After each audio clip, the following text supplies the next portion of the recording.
With him is the Higher Health CEO, Professor Ramnik Ahluwalia, and also we are joined by the senior management of the Department of Higher Education and Training, DDG Mbobo, and DDG Tandi Lewin, who are here with us as well. Thank you very much. As we are about to commence with our media briefing today, as a norm, we will have the statement by the minister, then we'll give an opportunity to the members of the media to ask questions based on the statement. That will go for members of the media who are present here with us and the ones that are not here. Unfortunately, today we only have WhatsApp messages that can be sent, and the members of the media will use all the platforms that we gave them to ask those questions. Thank you very much. Without any further ado, I would like to take this opportunity to call upon the minister to come and address us. Thank you very much. Over to you, Minister.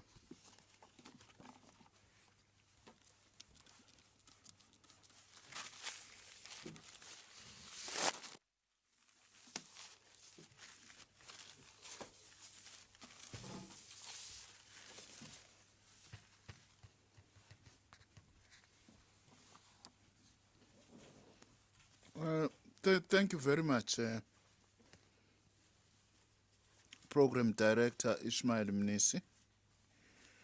Let me greet the senior management of the Department of Higher Education and Training, and also greet the Higher Health CEO, Professor Ramnik Ahluwalia,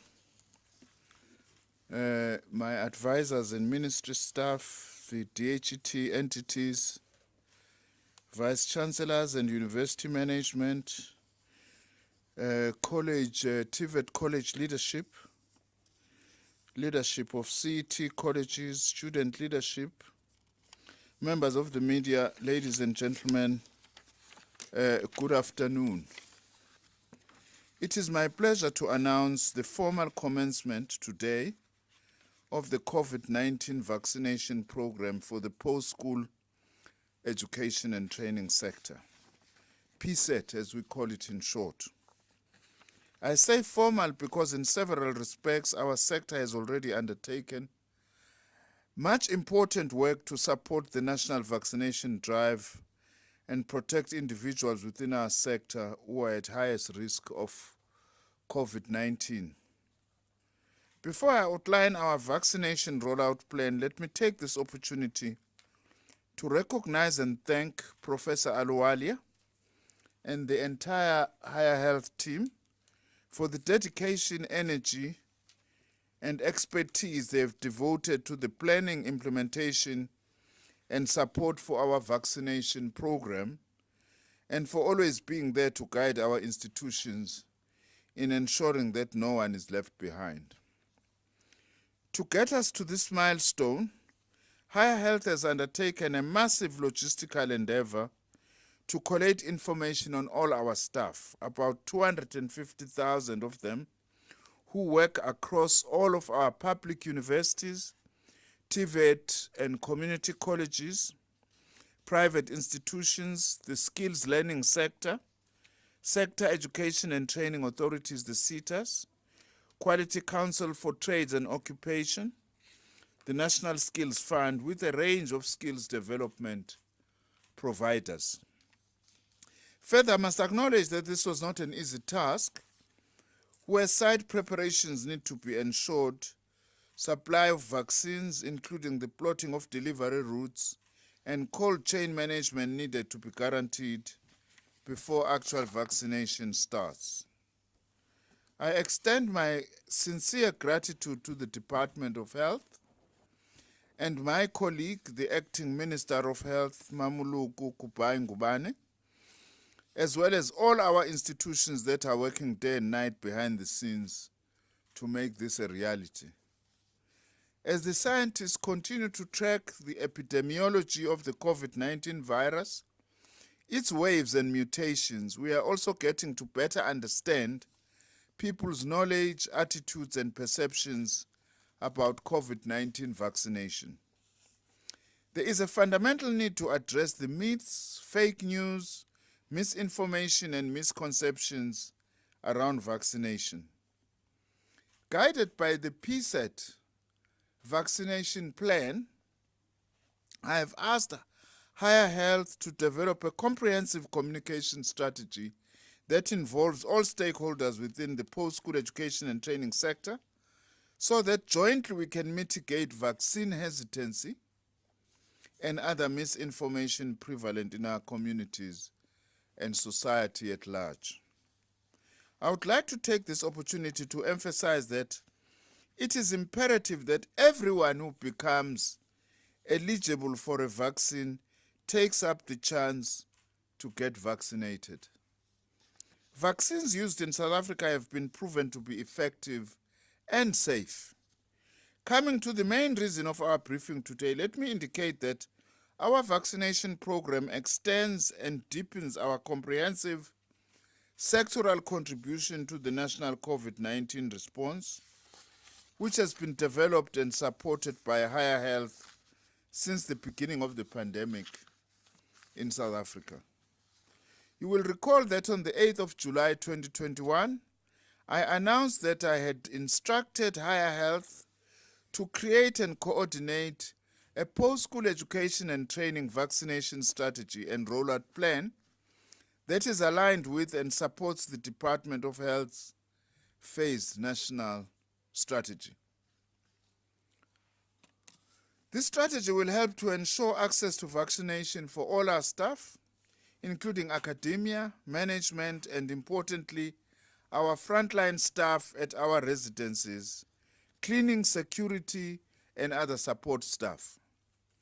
We will also utilize the capacity of our public facilities to provide vaccination services to other eligible sections of the wider community, working in close consultation with the Department of Health. I have already visited some of our vaccination centers in our post-school education and training institutions, including at the Cape Peninsula University of Technology, University of Pretoria, as well as Mtashana TVET College in KwaZulu-Natal. The infrastructure and logistics that we have set up within our PSET sector will provide access to our country's general immunization plan and will reduce the load on the Department of Health vaccination points. Let me upfront indicate that within the post-school education and training sector, we will be rolling out the Pfizer vaccines across all our institutions in the major metropolitan areas where we have good access to cold storage facilities. We will be rolling out J&J vaccines across our rural districts as this requires cold storage facilities at higher temperatures than Pfizer and other mRNA vaccines. The vaccination of post-school education and training staff of 35 years of age and above, which comprise approximately 70% of all staff in our sector, will formally commence tomorrow, Saturday, the 24th of July, and should be completed within a month. Siyaqala impela kulomkhakha wethu kusasa siyajova. Ingakho sithi bonke abantu sekufanele ukuthi bajova baneminyaka e35 kuya phezulu mabeze basondele. Ikona lokho esizokhuluma ngako namhlanje ukuthi sizokwenza kanjani. So tomorrow, some of our colleges and universities, such as the staff of Falls Bay TVET College at a site in Woodstock, Southwest Gauteng TVET College at a site in Roodepoort, Tshwane North TVET College at a site in Centurion, University of Johannesburg at a site in Midrand, will all commence vaccinations simultaneously. Higher Health has made provisions with each site fully dedicated to vaccinate about 300 to 1,000 people per day per site. Higher Health will be supporting the sites on the days of vaccination. Higher Health, together with the Department of Health and service providers will further open 12 additional sites across Johannesburg, Tshwane, Cape Town, Gqeberha, and eThekwini starting from Monday, the 26th of July. This will cover over 120,000 staff from universities, TVET colleges, community colleges in the next 2 to 3 weeks. These same sites will be extended to private institutions, skills learning sector, the SETAs, Quality Councils for Trade and Occupations, National Skills Fund, with a range of other skills development providers. In this coming week, Higher Health will open an additional 40 to 50 vaccination sites with the Department of Health across all other districts for staff populations that are between 600 and 4,000 to be vaccinated. Through Higher Health, we will connect each institution with the nearest Department of Health accredited site where vaccine supplies and vaccinators are in place. I therefore call on all staff from the age of 35 upwards, full-time, part-time, contracted staff, cleaning staff and security, and postgraduate students in teaching positions that are planned for this phase to come out in numbers to be vaccinated through the post-school education and training and the community vaccination program. Staff younger than 35 and students who live in residences, including in private accommodation, are earmarked for vaccination in phase 2B that will kickstart once those who are 35 and above are completed. They will then be followed by our students, starting with students in residences and private accommodation, and eventually extending to all the students, but as per the Department of Health determined age classification phased program. I would like to remind all of us that the key principles of beating COVID-19 have not changed. Social distancing, minimizing personal contact, wearing a mask, sanitizing, and now vaccinating.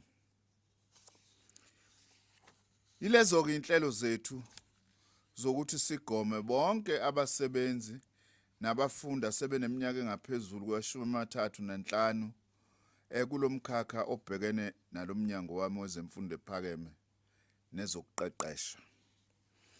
The other matter I would like to talk to today relates to the National Student Financial Aid Scheme funding.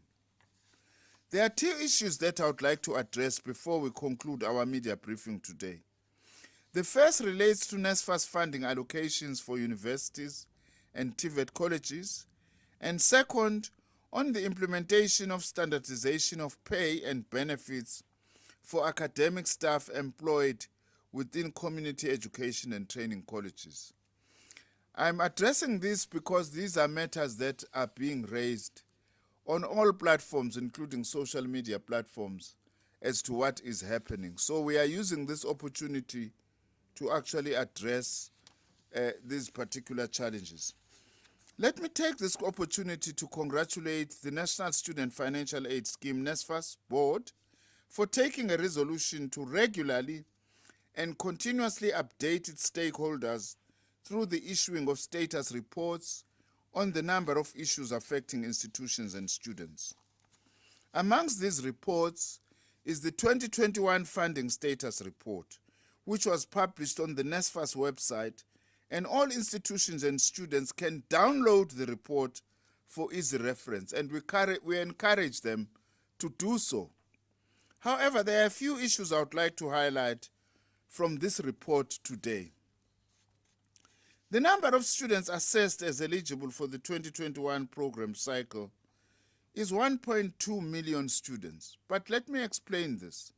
There is a big difference between students who are eligible and students who end up qualifying and being accepted in a university or a TVET college. Sometimes people exaggerate and say we have only given 800,000 NSFAS bursaries but the applications were more than 1.2 million. It's because not everybody who applies ends up qualifying or getting the necessary minimum requirements to be able to enter a college or a university. To date, NSFAS has, however, and I'm pleased to say, disbursed allowances to a total of 623,386 students as per the data submitted by institutions. This is actually constitute the majority, large majority of NSFAS recipients.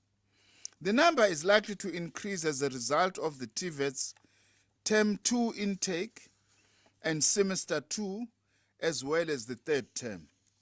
A further increase is expected from the outcome of data remediation processes conducted by NSFAS. Kusho ukuthi sinabafundi abangaphezulu kweyinkulungwane eziyamakhulu ayisithupha 600,000 baka NSFAS asebewusitholile uxhaso lomfundaze lokahulumeni, okuyiningi labafundi abathola umxhaso lo ngalesikhwama esisibiza ngokuthi sika NSFAS.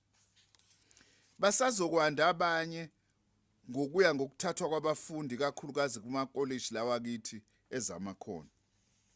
Because of the fact that not eligible students may eventually secure a space at an institution of higher learning, according to our data, it looks like it's only 47% of funding of eligible students. This is not 47% of those who have got. It's way beyond 60%, even 70% of those who qualify who have already actually received NSFAS. But I would also like to emphasize to students to say, please keep in touch with your institutions and your student financial aid offices, as well as access your NSFAS portal in order to be able to get information, ask the necessary questions that you need to ask so that you may be answered. I know that a number of students, they like to just throw questions, whether in Facebook or Twitter. Yes, you can do that, but where you are likely to get the answer is by accessing your NSFAS portal. I think that is very important, Ishmael, that we actually say that. Let me also report that there's been already 2 payments made to universities since the start of this academic year.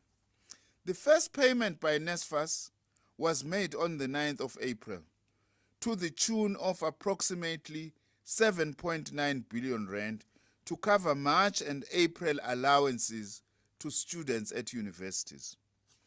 The second payment was made on the 10th of June 2021, and a further 6.9 billion rands was paid over after a reconciliation was effected based on the value of registration data received. Now, this payment is aimed of 6.9 billion rands to cover the months of May, June, and July 2021.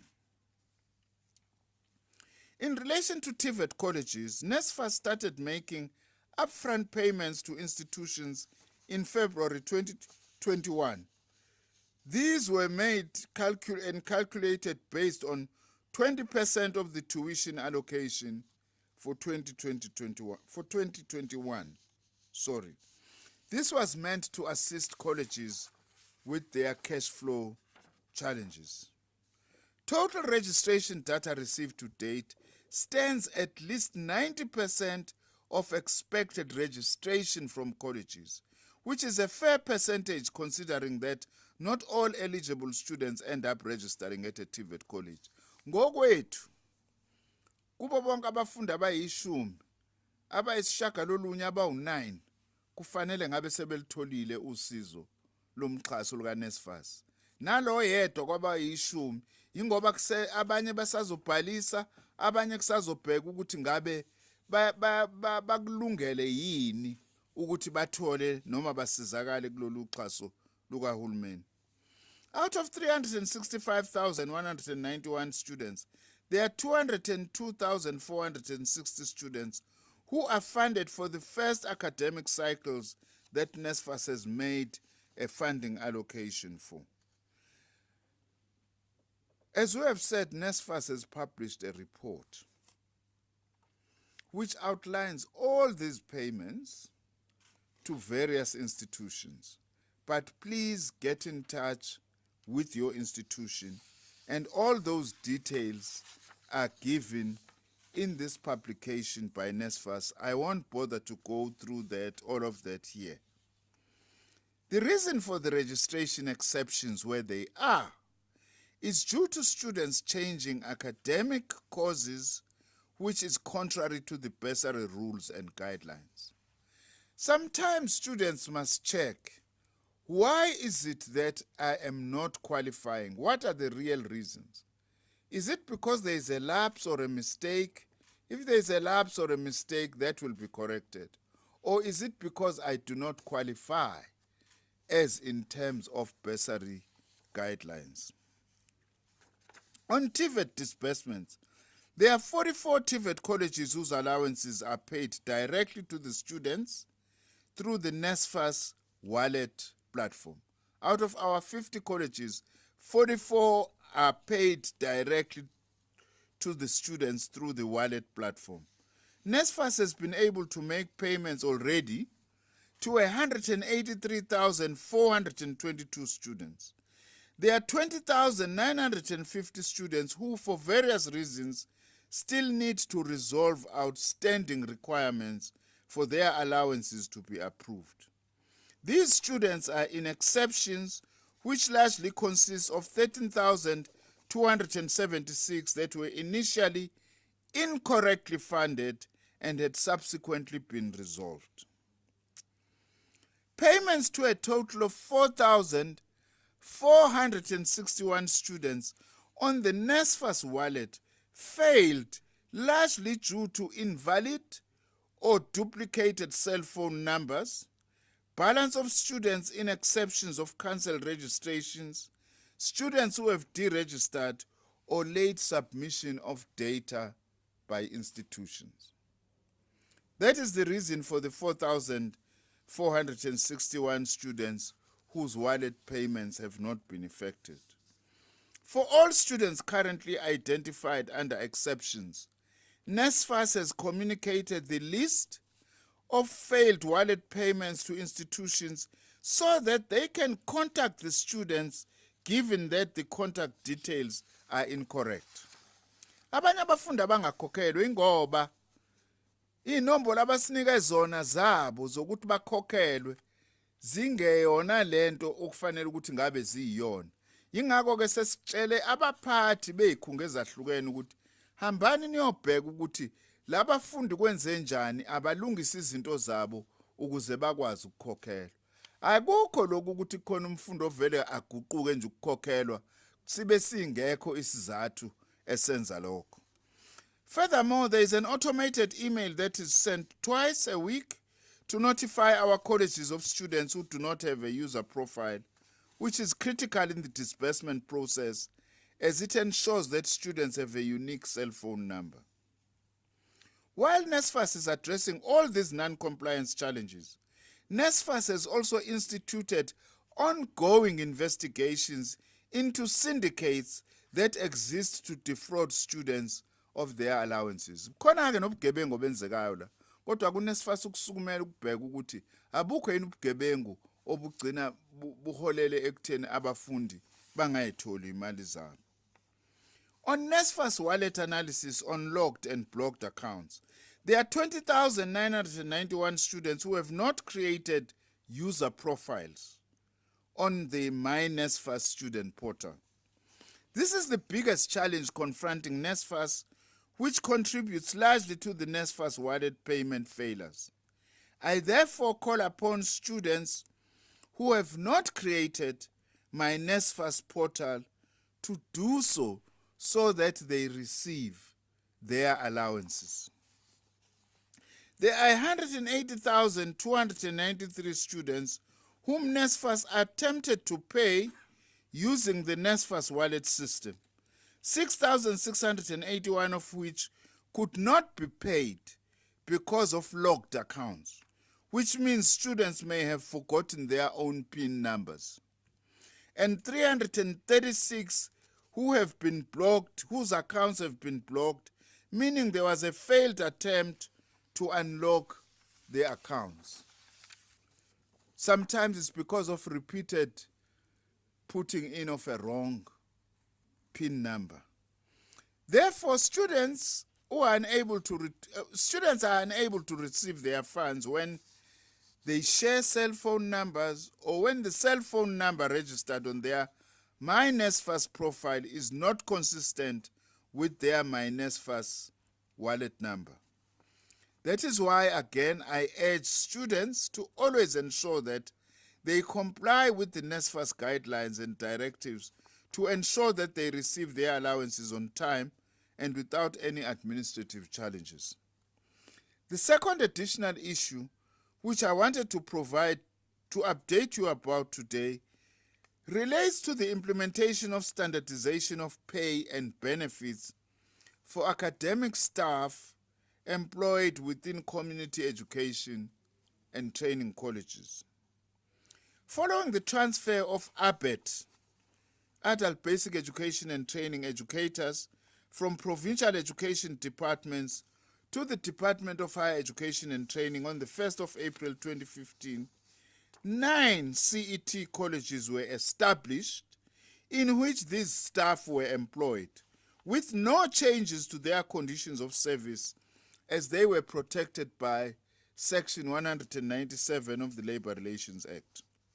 Since then, it became clear to the department that the academic staff within the community education and training colleges had transferred from provincial education departments under different pay regimes nationally, with some staff being paid notches that were not aligned to the Public Service Act or Employment of Educators Act salary scales. In addition, some staff in CET colleges were receiving benefits whilst others received 37% cash in lieu of benefits, and hours of work were different depending on which provincial education departments the staff had previously worked for. It should also be noted that KwaZulu-Natal and Western Cape staff did not receive benefits or 37% cash in lieu of benefits. Moreover, the pay disparities between provincial education departments also resulted in some staff in provinces being grossly underpaid for the hours they were required to work, while others received salaries that were higher than what was required for their hours of work. These are historical discrepancies that came to the Department of Higher Education and Training on transfer of all these staff from provincial departments in 2015 and which remained intact. The above became a matter of a national dispute and was raised by recognized unions in the bargaining chamber, resulting eventually as a deliverable for the department stated in a settlement agreement signed by parties in the bargaining chamber on February 2019 as provision of standardized benefits for CET colleges. Work then began in the department to look at what could be done to standardize the pay for the academic staff within the CET colleges in line with state-related salary scales. That is, either the PSA or educator occupation specific dispensation salary scales, and to ensure that these staff have access to public service benefits nationally. The cost analysis of implementing the above for all 13,000 staff required a total CET compensation budget of 2.38 billion rand, while the existing compensation budget available in CET was 2.05 billion rands. It should also be noted that all of the above was discussed with nationally recognized unions, including NEHAU, SATU, PSA, and NAPTOSA, and presented in both the General Public Service Bargaining Council and the ELRC bargaining chambers, the Education Labour Relations Council. It was agreed by parties that the implementation of benefits was critical and that the department should proceed with the implementation of standardization. It also later became evident that this collective agreement is also required by National Treasury to allow the CET staff access to benefits on the PESAL system. So it will also serve as a policy document for implementation. To date, this agreement has been signed in the General Public Service Bargaining Chamber or Council by the department and NEHAU. Pop Crew is due to sign this week.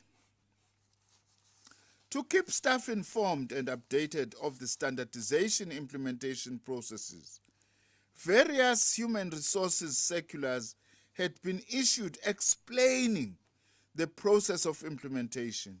I therefore urge all community education and training staff to familiarize themselves with these circulars as they contain very important information. In addition to the above-mentioned circulars, the department has also prepared individual letters per employee to be issued this coming week, indicating the standardized educator occupation specific dispensation, salary notches applicable per person, and outlining the benefits staff are now entitled to access. I hope that this will go a long way in addressing the many concerns that have been raised, including with myself. Sometimes I go out inspecting vaccination sites, a CET employee comes up and say, Minister, what's happening with our challenge and problems? I hope this will go a long way in addressing the many challenges that have been raised. To move towards conclusion, in order to address some of these issues, a General Public Service Bargaining Chamber task team has now been established, including Labour and the Department of Higher Education and Training officials, to investigate some of the claims raised by staff about non-payment or reduced payment, as well as to provide workshops to college staff on the principles of implementation to aid further clarity. I hope this process will bring the necessary relief to all the CET staff. On this note, I would like to thank you all for your patience and indulgence, and thank you very much, Program Director. Siyabonga.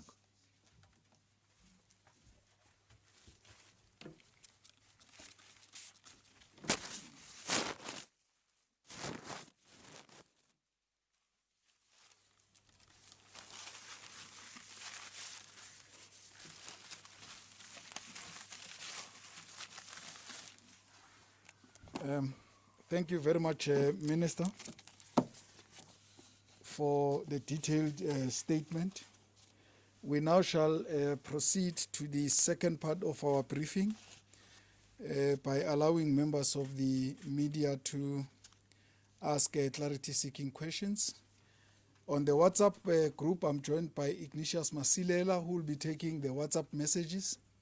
He will read those, if there are any there, and will also give members of the media present an opportunity to ask questions. Perhaps let me start by giving members of the media who have questions in our midst to proceed. Please introduce yourself and the media house that you represent. Thereafter, Ignatius will lead us with the WhatsApp messages or questions. Thank you very much. Thank you very much, Mahlago Koman, SABC News. I just wanted to ask the Minister, the vaccination of, in terms of the rollout plan, are you not duplicating what's already happening? Because you did say the majority of your staff is 35 and above, and obviously those have already registered and so forth. And do we have time frames in terms of how long you're expecting to be done with your sector? And lastly, I just also wanted to find out, once you're done with the sector, can we expect a reopening of the sector in terms of, some universities have gone online. will we then see students being able to attend lectures? And that phase, I think you call it 2B, with students also that live on campus being vaccinated. When do we have timelines there when we can expect that to happen? How long do you think it's going to take for your sector to get back to what it once was? Thank you, Minister. Thank you very much, Mahlaku. Ignatius, do you have WhatsApp messages or questions? Or is it Taki? Okay, Takalan Mukwebo will lead us on the WhatsApp messages. Taki, over to you. No, thanks, Ishmael. I'm not sure if it's fortunate or unfortunate, but we don't have questions on the WhatsApp line. Thanks. Back to you. Thank you very much, Taki. Minister, we have one question. One question from Mahlaku with multiple questions. Thank you.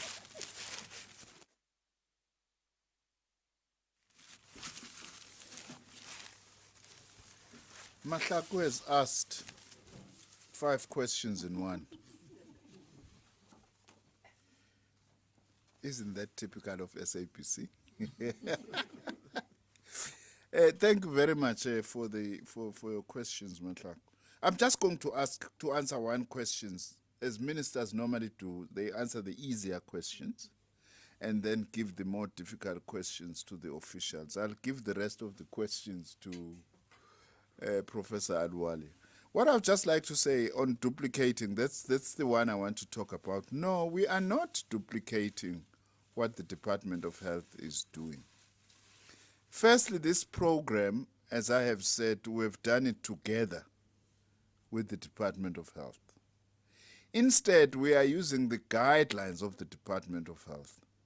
The reason why we are opening to 35 years and above is because in our own sector, is because that's the guideline from the Department of Health. We can't do something that is outside of those guidelines, precisely in order to avoid conflict in terms of plans, but also parallels in terms of duplicating. Of course, there may be some people who are able to go and access from our sector through other means because they might have registered through the EVDS system. Again, that's not a problem because those who would have accessed it through other means, that's fine. We will then going to focus now, which is what we are doing, to focus on those who have actually not been able to access vaccination in our own specific sector. Otherwise, I'd leave the other questions. Professor?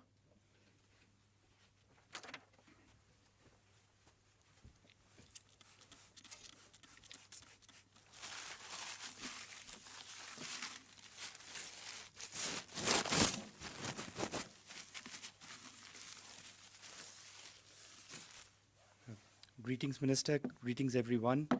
Thank you for the questions. I think Minister is absolutely right about 35 and above. You can pull that thing up, by the way. Thank you, Minister. Just for your height. Yeah. Minister is absolutely right about the age of 35 and above. It was a conscious decision with the Department of Health of people who are high at risk to be first vaccinated. We have secured vaccines for all our staff. And the cycle is as soon as we complete the above 35 age group of all our staff, from the same cycle we will start the below 35 staff, followed by students who are in the congregate setting, specifically in accommodations, which is both private and residences, followed by students in general. And that's the part of our strategy that we are adopting. Our sites are dedicatedly full-time on higher education. We are sharing them with the community, but at those timings where the post-school education system vaccination program will happen in those sites, they will be fully dedicated higher education sites. So staff carrying their ID and staff personal ID and staff ID cards will quickly be entering into the system, and through that ID system being vaccinated very, very quickly. We are anticipating to vaccinate in smaller sites 100 staff members in 1 hour, and it goes to as high as 500 staffs in 1 hour. So it will be very, very quick. And we tend to, for example, tomorrow, in one day, the entire Falls Bay TVET College will be fully vaccinated. Also, Schwane North TVET College, fully vaccinated in just one day. And then big universities like University of Johannesburg, followed by WITS, and then when we move to Cape Town or eThekwini, These universities, which are very big in size, will take about 4 in average to 7 days to complete the whole vaccination program. And that is why this whole schedule is about 2 to 3 weeks, where we want to complete the entire public sector. Simultaneously, we have CET colleges, TVET colleges in smaller sites starting so that we can vaccinate them very quickly because the numbers are small. In bigger sites, we have allocated them to public universities due to the size allocation of people. So we do anticipate that in 3 weeks. Minister is absolutely right. For those staff members who have already been registered on the EVDS and have got an appointment on the community or they've already been vaccinated, need not come on the PSET priority program, because the system will refuse them because they've already been vaccinated. Should you be coming for your second vaccination, you should have completed 42 days in order for you to be eligible for vaccination. You can join the PSET priority program, but you should have completed your 42 days, and you can still get vaccinated for your second jab. Thank you, Minister. I don't know whether I've answered all the questions. Thank you. Is there a question that is just wait there, Prof? Yes. I just wanted to know, I don't know if you should answer it or the minister should answer it. When do you anticipate the reopening of the sector? I understand you have a 2-3 week, time frame or I just wanted to find out when can we expect the sector to get back to normal, to what it was. We understand that next week primary school learners will all be in because they're anticipating that most of their staff would have been vaccinated. For as a sector, what are your projections or your hopes and aspirations in terms of seeing that students are back in the lecture room? Yeah. Yeah. I can start. You start. Yeah. Yes. The system has been working over even the last year. We have put very strong controls, as the minister rightfully said, with the protocols and systems. So the system did, and under the leadership of the minister, we actually completed the entire academic year last year. So the aim is to complete the academic year this year, both in a hybrid model. Certain courses cannot be taught practically through the remote working, so they have to be on the system. So there are batches of students that come, and not everybody comes in the same system, and we follow the lockdown procedures as gazetted. So the institutions will open as the president will make announcement, or the minister will make announcement on the lockdown levels. But this is a parallel process which will allow further safety nets and more controls in order for us to quickly open institutions in a far bigger way than we are doing in batches of allocations and remote learning. Minister, I want you to add. Tanya, Thanks. do you want to say something on that? Minister, I think Ramnik covered it very well. The sector has been open, albeit working, certainly the university in a hybrid manner. Even under this period of play, some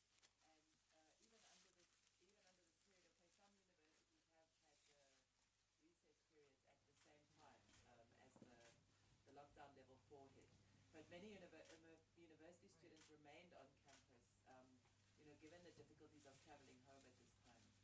So it's actually, I think Ramnik has said it, we will complete the academic year by the end of the calendar year, albeit that we started quite late. Many universities only started the academic year in March or April this year. But on the whole, they've been able to continue, given the protocols that are in place.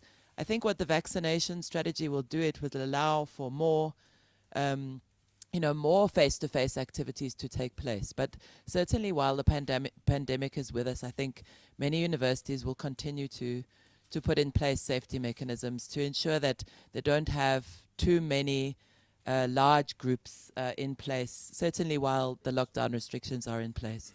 So, and big examination venues and things like that, face-to-face graduations, over time, dependent on the pandemic, those things may start opening up, but we really can't say. It will depend very much on the safety. Yeah. Certainly the vaccination program is going to help us. Well, just in addition, this has been answered. I hope that we are okay. Unlike schools, if you take universities, for instance, they don't open at the same time. They normally have different programs. Like now, when the president announced level 4, they were in different parts of their programs, the institutions. Remember also they didn't even start at the same time this year. Although, as we say, we are committed that they should all finish. We are largely also going to be guided by the announcement by the president, the epidemiology of the virus, you know. If we are still going to be remaining at level 4, or we are going to be going down 1 level or 2 levels, we don't know. But we will also be guided by that. But otherwise, as Thandi is saying, institutions many of them have been doing online, and the TVET colleges also, the students have been there. They are actually offering learning and teaching through different methodologies and so on.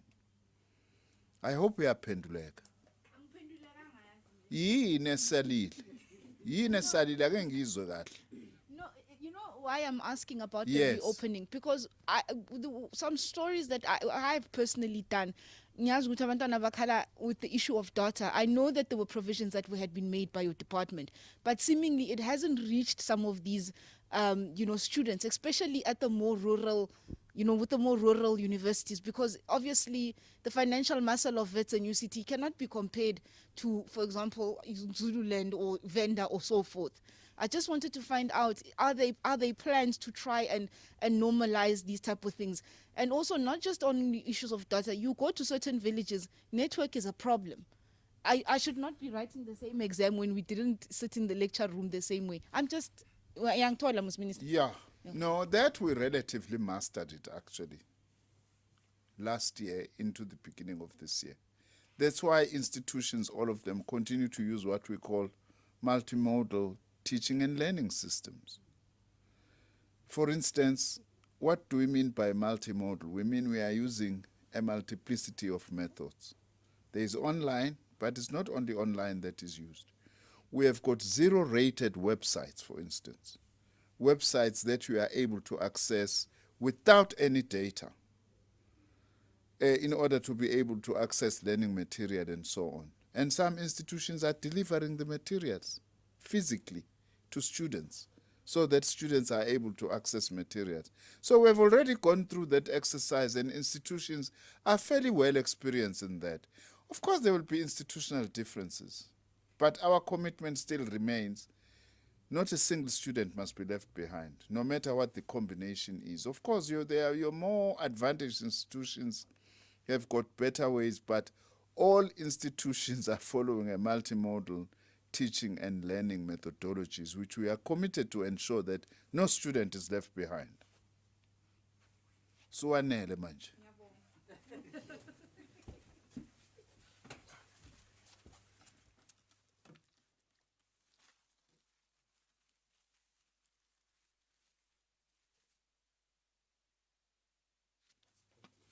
Thank you very much. I want to believe that this brings us to the end of our media briefing. We've got the WhatsApp question. Only one, Taki. This will be the one in the last. Yeah, no, thanks, Ishmael. The question is from Karabo Mafulo from the Daily Maverick, and the question is: will the rollout not prioritize students with comorbidities? Thanks. Back to you. Thank you.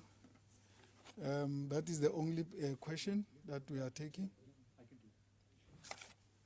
Professor Alwalia will respond and will close our media briefing. Thanks.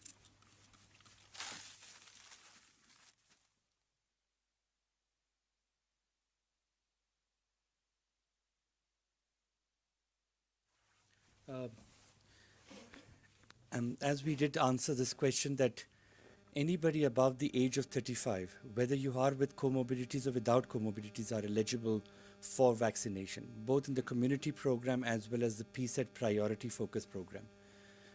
If there is any student who is living with comorbidities, which is below the age of 35, I just wanted to inform that as per the science and the data that has come and the reasons why the government has taken a decision around 35 and years and above is predominantly that even though you have comorbidity or no comorbidity, the age cluster is what has been seen as the highest sector or highest group that falls into morbidity or fatality. So the age classification of 35 is what the principle is, that if you are above 35, you are absolutely eligible, whether it's a community program or the post-school education program.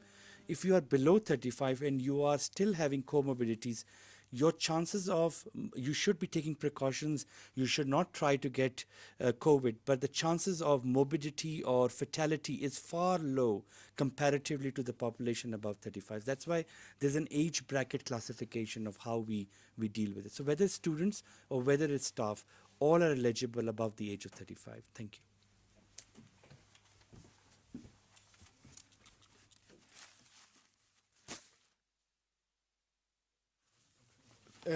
Thank you very much, ladies and gentlemen. This brings us to the end of our media briefing. Thanks, Minister. Thanks, Prof. Members of the media, the statement will be on our Department of Higher Education and Training website, the Department of Science and Innovation website, the GCIS website, and will be shared with you through all the platforms that we normally share the statement. Thank you very much.